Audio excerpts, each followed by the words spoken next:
hinders your relationship with God. 1 John chapter 4, verse 20 says, whoever claims to love God yet hates his brother or sister is a liar. Think about this for a minute. This is John, okay? He was Jesus' favorite. You know, all the pictures resting in his bosom. This is a precious brother, John. He literally says, the person who claims to love God but hates his brother or sister is a liar. Now think about this for a minute, okay? Who's your brother or sister? By the way, not everyone is your brother or sister. If everyone's your brother or sister, no one is, because you have no responsibility. Meaning, if everyone's your family, no one's your family. He's actually talking to the family of God. He's literally talking to a church just like that. Look to your left. Look to your left. Your other left.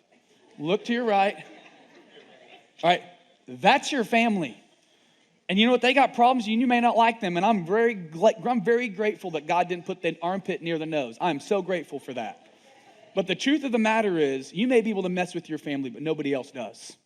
And what he's saying here is to pretend that you're a Christian and to continually slug mud and to continually beat down your brothers and sisters in Christ, okay, you're just kidding yourself. You really don't love Jesus, and you certainly don't love the family of God. For whoever does not love their brother or sister whom they have seen cannot love God whom they have not seen. Here's what he also goes on to say. It's practice.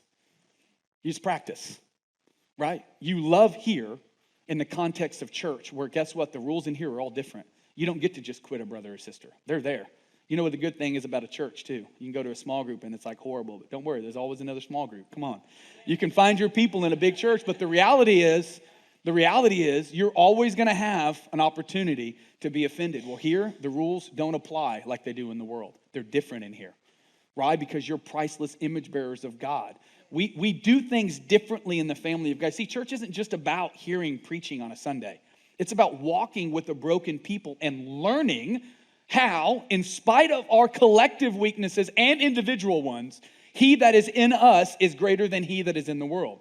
It's rising above those things. Church is so much more important than you could ever realize, especially in that way. Proverbs 6:16 says this, there are 6 things the Lord hates. Oh, I forgot one, and the one I forgot is worse than all the other ones. There's 7 things that he detests: haughty eyes, a lying tongue, hands that kill the innocent, a heart that plots evil, feet that race to do wrong, a false witness who pours out lies, and number 7, a person who messes relationally in a family, who causes discord or division.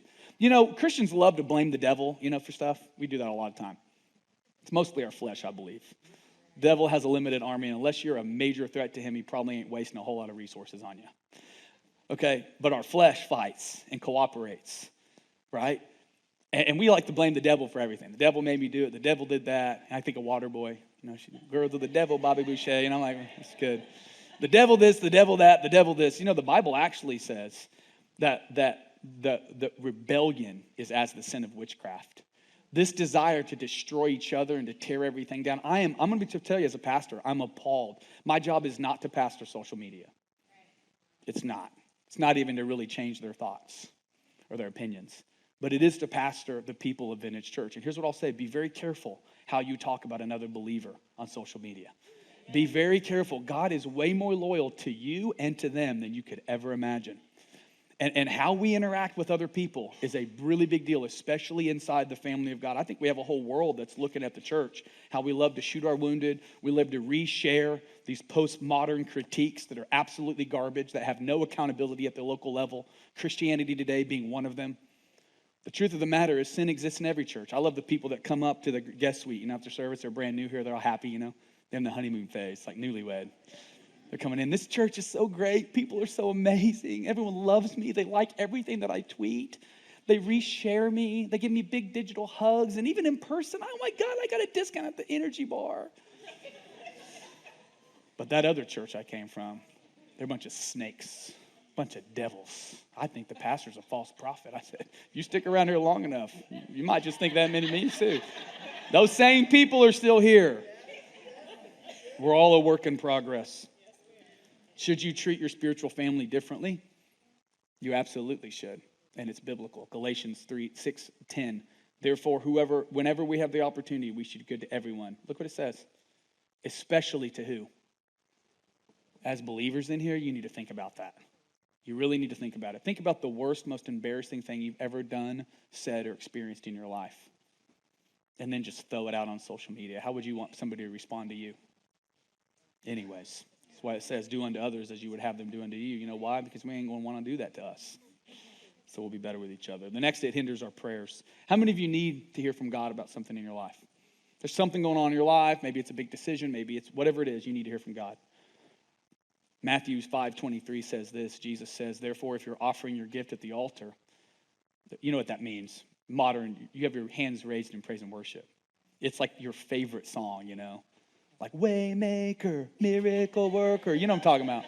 You know you K-Love listeners. Come on. I listen to Tim McGraw. But anyways, okay.